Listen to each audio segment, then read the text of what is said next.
Welcome back, guys. Today I'm gonna show you how to find and install app called Math Drills. So first thing first, open App Store, click on the blue icon right here on your home screen. Then make sure that you log in on your Apple ID account.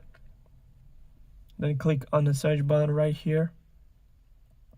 And in the search bar, typing Math Drills and go search right here. After that, scroll down a little bit until you find the app.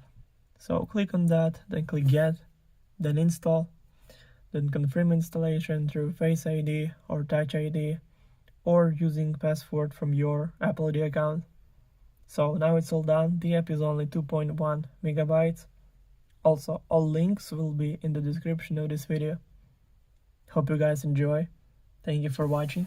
Please like and subscribe for more. Bye.